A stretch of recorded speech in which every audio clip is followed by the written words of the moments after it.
Microplastic ಎಂಬ ಮಾಯಾಜಾಲ. Paper cup ಅಲ್ಲ, plastic cup. ರಕ್ತದಲ್ಲೂ ಇದೆ ಪ್ಲಾಸ್ಟಿಕ್. ಉಪ್ಪು ಮತ್ತು ಸಕ್ಕರೆಯಲ್ಲೂ ಪ್ಲಾಸ್ಟಿಕ್. ಉಪ್ಪು ಮತ್ತು ಸಕ್ಕರೆಯಲ್ಲಿ ಮೈಕ್ರೋಪ್ಲಾಸ್ಟಿಕ್ ಪತ್ತೆಯಾದ ಸುದ್ದಿ ಸಂಚಲನವನ್ನೇ ಸೃಷ್ಟಿಸಿತ್ತು. ಪ್ಲಾಸ್ಟಿಕ್ ನೆಲಜಲ ವಾಯು ಮಾಲಿನ್ಯ ಮಾತ್ರ ಅಲ್ಲ, ಆಹಾರ ಮಾಲಿನ್ಯಕ್ಕೂ ಕಾರಣವಾಗುತ್ತಿದೆ ಅನ್ನುವ ಚರ್ಚೆಯನ್ನು ಹುಟ್ಟುಹಾಕಿತ್ತು. ಆದರೆ ವಾಸ್ತವದಲ್ಲಿ ಈ ಚರ್ಚೆಗಳು ಹಲವು ವರ್ಷಗಳ ಹಿಂದೆಯೇ ಆರಂಭವಾಗಿ ಅದಕ್ಕೊಂದು ತಾರ್ಕಿಕ ಪರಿಹಾರವನ್ನು ನಾವು ಕಂಡುಕೊಳ್ಳಬೇಕಾಗಿತ್ತು. ಯಾಕಂದರೆ ಪ್ಲಾಸ್ಟಿಕ್ ಈಗ ನಮ್ಮ ಆಹಾರದಲ್ಲಿ ಮಾತ್ರವಲ್ಲ, ನಮ್ಮ ರಕ್ತದಲ್ಲಿಯೂ ಇದೆ.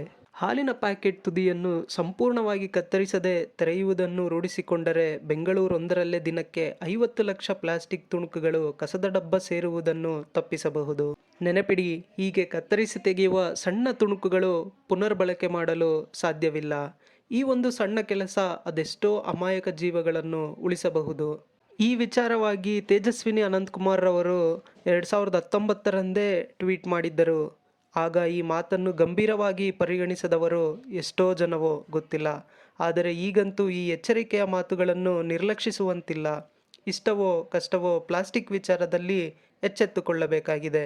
ಏಕೆಂದರೆ ಪ್ಲಾಸ್ಟಿಕ್ ಈಗ ಅಲ್ಲೆಲ್ಲೋ ಹಾನಿ ಮಾಡುತ್ತಿಲ್ಲ, ಬದಲಿಗೆ ನಮ್ಮ ಹೊಟ್ಟೆಯನ್ನೇ ಸೇರುತ್ತಿದೆ. ರಕ್ತದ ಕಣಕಣಗಳಲ್ಲೂ ಪತ್ತೆಯಾಗಿದೆ. 2022ರಲ್ಲಿ ನೆದರ್ಲ್ಯಾಂಡ್ನ ಸಂಶೋಧಕರು ತಮ್ಮ ಸಂಶೋಧನೆಯ ಭಾಗವಾಗಿ ಒಂದಷ್ಟು ಜನರ ರಕ್ತವನ್ನು ಪರಿಶೀಲಿಸಿದಾಗ ಆಘಾತಕ್ಕೊಳಗಾದರು. ಏಕೆಂದರೆ ಪರೀಕ್ಷೆಗೊಳಪಟ್ಟ 22 ಮಂದಿಯಲ್ಲಿ 17 ಜನರ, ಅಂದರೆ 80% ಜನರ ರಕ್ತದಲ್ಲಿ ಪ್ಲಾಸ್ಟಿಕ್ ಪತ್ತೆಯಾಗಿತ್ತು. ಈ ಪ್ಲಾಸ್ಟಿಕ್ ಕಣಗಳು 700 ನ್ಯಾನೋಮೀಟರ್ಗಳಷ್ಟು ಸೂಕ್ಷ್ಮವಾಗಿತ್ತು. ಗಾತ್ರ ಸಣ್ಣದೇ ಇರಬಹುದು, ಆದರೆ ಸಿಕ್ಕ ಪ್ಲಾಸ್ಟಿಕ್ ಕಣಗಳಲ್ಲಿ ಇದ್ದ ಮುಖ್ಯವಾದ ಅಂಶ ಪಾಲಿಥೀನ್ ಟೆರಾಪ್ತಲೇಟ್. ಇದನ್ನು ಪ್ಲಾಸ್ಟಿಕ್ ಬಾಟಲ್ಗಳಲ್ಲಿ ಉತ್ಪಾದನೆ ಮಾಡಲು ಬಳಸಲಾಗುತ್ತದೆ. ಪ್ಲಾಸ್ಟಿಕ್ನ ಅವಾಂತರ ಇಷ್ಟಕ್ಕೆ ಮುಗಿದಿಲ್ಲ. ರಕ್ತದಲ್ಲಿ ಪ್ಲಾಸ್ಟಿಕ್ ಪತ್ತೆಯಾದ ಬಳಿಕ ಪುರುಷರ ಸಂತಾನೋತ್ಪತ್ತಿ ವ್ಯವಸ್ಥೆಯಲ್ಲೂ ಪ್ಲಾಸ್ಟಿಕ್ ಪತ್ತೆಯಾಗಿದೆ. ತಂಪು ಪಾನೀಯ ಹಾಗೆ ನೀರನ್ನು ಕುಡಿದು ಎಲ್ಲೆಂದರಲ್ಲಿ ಎಸೆಯುತ್ತಿರುವ ಪ್ಲಾಸ್ಟಿಕ್ ಬಾಟಲ್ಗಳು ಚೂರು ಚೂರಾಗಿ ಮೈಕ್ರೋಪ್ಲಾಸ್ಟಿಕ್, ನ್ಯಾನೋಪ್ಲಾಸ್ಟಿಕ್ ರೂಪ ತಳೆದು ನಮ್ಮ ದೇಹದ ಕಣಕಣಗಳನ್ನು ಸೇರಿಕೊಳ್ಳುತ್ತಿದೆ. ಏನಿದು ಮೈಕ್ರೋಪ್ಲಾಸ್ಟಿಕ್? 5 ಮಿಲಿಮೀಟರ್ಗಿಂತಲೂ ಸಣ್ಣದಾದ ಪ್ಲಾಸ್ಟಿಕ್ ಕಣಗಳನ್ನು ಮೈಕ್ರೋಪ್ಲಾಸ್ಟಿಕ್ ಎಂದು ಕರೆಯಲಾಗುತ್ತದೆ. 100 ನ್ಯಾನೋಮೀಟರ್ ಅಥವಾ ಅದಕ್ಕಿಂತ ಸಣ್ಣ ಗಾತ್ರದ ಪ್ಲಾಸ್ಟಿಕ್ ತುಣುಕುಗಳನ್ನು ನ್ಯಾನೋಪ್ಲಾಸ್ಟಿಕ್ ಎಂದು ಕರೆಯಲಾಗುತ್ತದೆ. ಆರೋಗ್ಯದ ಮೇಲೆ ಮೈಕ್ರೋಪ್ಲಾಸ್ಟಿಕ್ನ ದೀರ್ಘಕಾಲಿಕ ಪರಿಣಾಮಗಳ ಬಗ್ಗೆ ಇನ್ನೂ ನಿಖರವಾಗಿ ತಿಳಿದಿಲ್ಲ.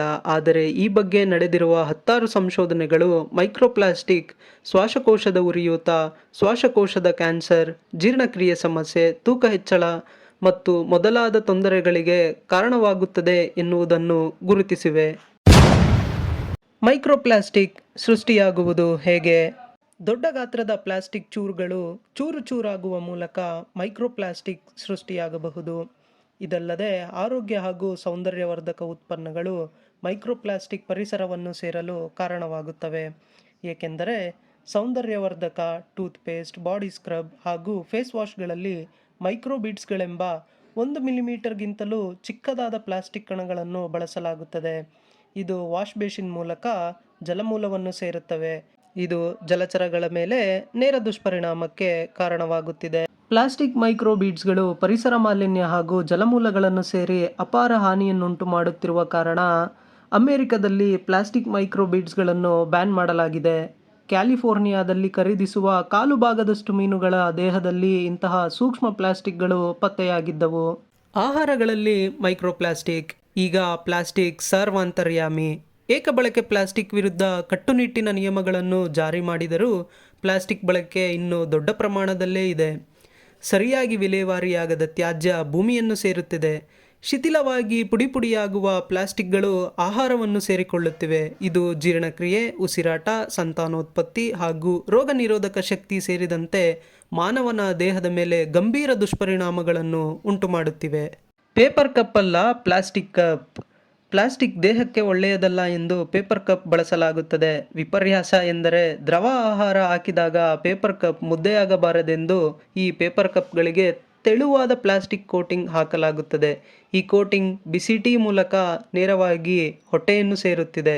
ಪ್ರತಿ ವರ್ಷ ಜಗತ್ತಿನಾದ್ಯಂತ 350 ಕೋಟಿ ಪ್ಲಾಸ್ಟಿಕ್ ಬಾಟಲ್ಗಳನ್ನು ಎಸೆಯಲಾಗುತ್ತದೆ. ಪ್ಲಾಸ್ಟಿಕ್ ಚೀಲ ಮಣ್ಣಾಗುವುದಕ್ಕೆ 20 ವರ್ಷ ಬೇಕಾದರೆ ಪ್ಲಾಸ್ಟಿಕ್ ಬಾಟಲ್ಗಳು 450 ವರ್ಷ ತೆಗೆದುಕೊಳ್ಳುತ್ತವೆ. ಹೀಗೆ ನೆಲ ಜಲ ಸೇರುವ ಹಾಗೂ ಸರಿಯಾಗಿ ವಿಲೇವಾರಿಯಾಗದ ಪ್ಲಾಸ್ಟಿಕ್ಗಳು ಪುಡಿ ಪುಡಿಯಾಗಿ ಸೂಕ್ಷ್ಮ ಕಣಗಳಾಗಿ ಎಲ್ಲೆಲ್ಲಿಯೂ ತುಂಬಿಕೊಳ್ಳುತ್ತಿವೆ.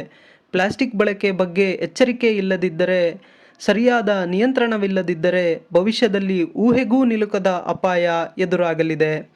ಮೊದಲ ಬಾರಿಗೆ ಪ್ಲಾಸ್ಟಿಕ್ ಕಂಡು ಹುಡುಕಿದ್ದು 1907ರಲ್ಲಿ, ಸರಿಯಾಗಿ 117 ವರ್ಷಗಳ ಹಿಂದೆ. 117 ವರ್ಷದಲ್ಲಿ ಇಷ್ಟು ಅವಾಂತರ ಮಾಡಿರುವ ಪ್ಲಾಸ್ಟಿಕ್ ಭವಿಷ್ಯದಲ್ಲಿ ಏನೆಲ್ಲ ಅಪಾಯಗಳನ್ನು ಸೃಷ್ಟಿಸಬಹುದು? ಇರುವುದೊಂದೇ ಭೂಮಿ, ನಮ್ಮಂತೆಯೇ ಇತರ ಜೀವಿಗಳಿಗೂ ಭೂಮಿ ಮೇಲೆ ವಾಸಿಸುವ ಹಕ್ಕಿದೆ. ಭೂಮಿಯನ್ನು ಮಲಿನ ಮಾಡದೆ ಆದಷ್ಟು ಪ್ಲಾಸ್ಟಿಕ್ ಬಳಕೆಯನ್ನು ಕಡಿಮೆ ಮಾಡಿ ಎಂದು ಹೇಳುತ್ತಾ ಈ ವಿಡಿಯೋವನ್ನು ಇಲ್ಲಿಗೆ ಮುಗಿಸುತ್ತಿದ್ದೇನೆ. ಈ ವಿಡಿಯೋ ನಿಮಗೆ ಇಷ್ಟ ಆಗಿದೆ ಅನ್ಕೋತೀನಿ. ಇಷ್ಟ ಆಗಿದ್ರೆ ದಯವಿಟ್ಟು ಲೈಕ್ ಮಾಡಿ, ಸಬ್ಸ್ಕ್ರೈಬ್ ಮಾಡಿ. ಧನ್ಯವಾದಗಳು.